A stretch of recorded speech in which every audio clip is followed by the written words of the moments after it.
So good morning, everyone, and welcome to the Morning Mint.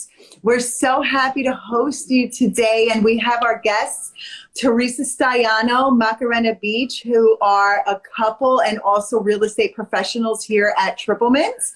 We've got LeMarc Brown joining us as well, and Carson Alexander of the Carson Alexander team. We wish we could have Erin, Carson's partner in real life and in business today, but they are in two separate cities, so they are not together today. Well, we're thrilled to have our guests here today. Good morning, everyone. Good morning. Good morning, Rosana. So nice to have you. And today we are talking about real estate investments. And what has prompted us today is news of how the rental market in New York City is back on fire.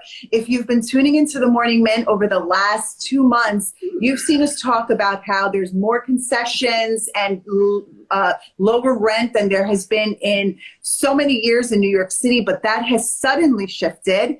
And now rents are rising at a fast pace. In May, they increased about 10% median rent.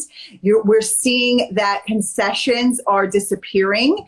And Teresa and Maca have their own story to share. Can you share with us what you were telling us about your rental property? So we just started renting an apartment in MacDougall Street about a week ago. We didn't have access to the apartment. It was being painted. And we started to get inquiries and everybody wanted to come and see it. The moment that we started showing up until the end of the day, we started getting about multiple applications, about 5. 2 of them were out of state and then 3 were local, and we just stopped showing. Management is like, well, and they're like, let's, this is enough. Meanwhile, 6 months ago, 8 months ago, they were sitting for 90 to 100 days. You couldn't give them away. And this is also a specific unit because it is on top of a live music place. It's a really hip neighborhood. But even around the corner in the West Village on Cornelia, we have some listings, and there's just a huge demand soaring right now. It's incredible to hear about bidding wars for rental apartments. We have one of our agents who had a $3,500 rental that they had 5 applications on, and some of them were over $4,000. Wow. It's really, you know what it is? It reminds you of the joys of being a landlord, because certainly these landlords in New York City and beyond have suffered and had some major ups and downs over the last year during COVID. Now with the light at the end of the tunnel, it's a huge reminder of why it's such a smart investment to be a landlord. And so everyone on today's call has invested in real estate and is making money off of real estate investments. And so we wanted to bring our viewers some tips for getting into the real estate investment game and being successful in the real estate investment game. Why don't we start with you, Carson? Give us what your tip is for real estate investing and then share how you learned that. My tip is to not be limited by geography, to consider out-of-state properties from where you currently reside. That's what I've done. I've bought a property that is 1 hour northeast of Austin from Fannie Mae via homepath.com, which is a fun place to shop for foreclosed homes. And I bought it for $69,000. Wow. And I'm probably going to end up putting in 100 and then hopefully sell it for about $260 or $250. And doing a lot of the work myself. Not everything that you can Google, I'm doing. And then the important stuff that could start a fire or flood, I'm not touching. That's wise. That's wise.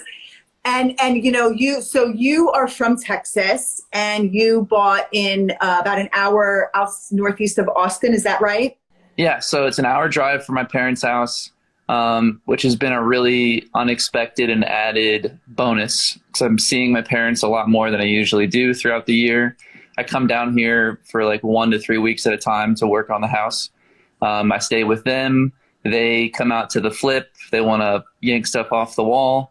My nephews have come out. I have to pay them what's called a token, which is $3 an hour I probably shouldn't share that. That's probably some sort of child labor law issue.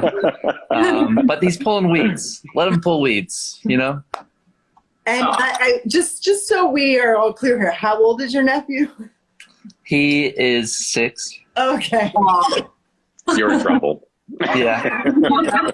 That's not bad. When I was 14, 15, I was making like $2.10 an hour, babysitting 2 children. It's a lot more responsibility. So, you know, not too shabby. You have fair labor, I see. I think so. He's with his grandpa. You know, we had 3 generations working at the flip on one day, which was cool. So then I bought him a cheeseburger. You know, not all bad.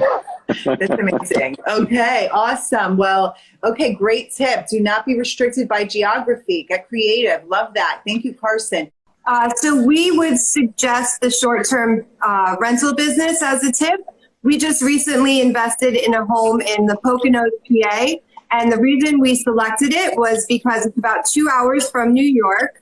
The Poconos is great on Airbnb and short-term rentals because it offers 4 seasonal things to do. Yes, there's skiing, there's lakes, and it offers a lot of the stuff that New York City doesn't have, like water rafting, skiing, I mean, the deers and hiking. It's so beautiful.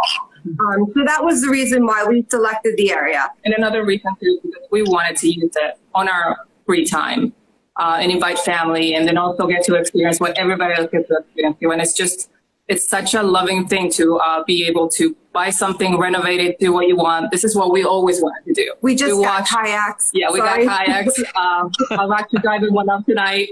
And then what's the other thing? We really enjoy watching HGTV. So we did all the renovations ourselves. Yeah, all the handy stuff I did. She did the decoration. And every time we go, we just upgrade it a little bit more, add a little bit of touch. And yeah, it's just been wonderful. We have been getting booked. We have no dates left in July. You know? Yeah, it's crazy. We're booked like till mid-September.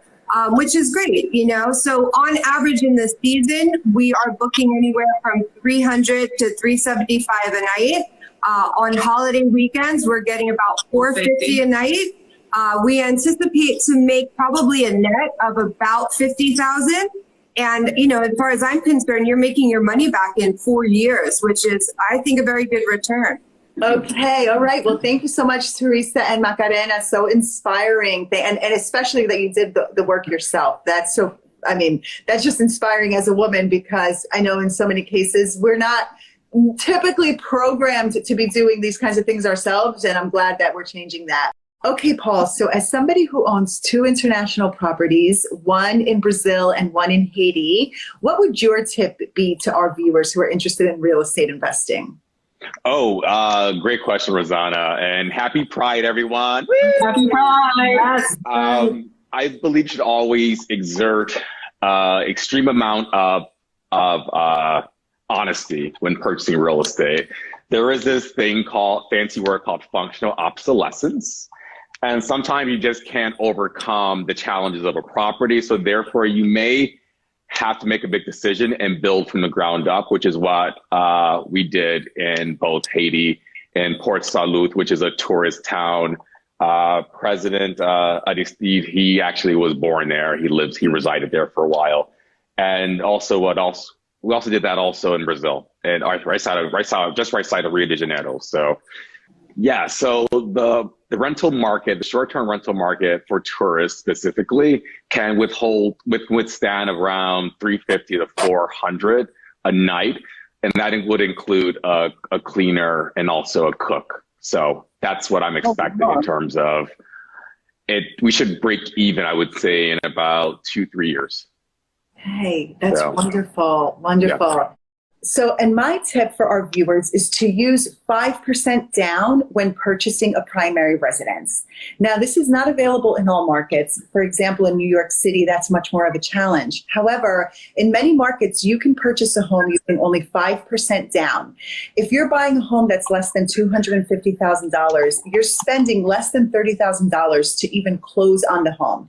And the beauty of it is that 365 days later, you can buy another primary residence with only 5% down, which means that the one that you had been living in for 1 year, you can now turn into either a short-term rental or a long-term rental and make profits every single month. So I have done this, and thankfully in my in what was the first primary residence, I'm netting over $3,000 a month using Airbnb as well. So Wow. Teresa, Macarena, and I have shared a lot of stories about how we're doing with our Airbnbs, and I'm finding the same sort of success in Florida. A lot of people are moving to Florida and figuring out where they want to live. They're renting short-term rentals while they determine where they want to move and whether they're building or they're buying, a house that has already been built. And so in not so many years, you can buy a number of properties if you're okay moving around from house to house for a year at a time, and then renting out your former properties and making a lot of income that way. Okay, well, I want to thank you all so much for being here and sharing your tips for success in residential real estate investing. I just ask all of our viewers to reach out to each of you with any questions or for more tips. Macarena, Teresa, Paul, Carson have a wealth of knowledge related to investing both in New York City, whether you're an international buyer or somebody who lives elsewhere besides New York, and in other markets as well. So thank you again for tuning in, and we hope to see you next time on the Morning Mint. Thank you, everyone. Oh. Bye.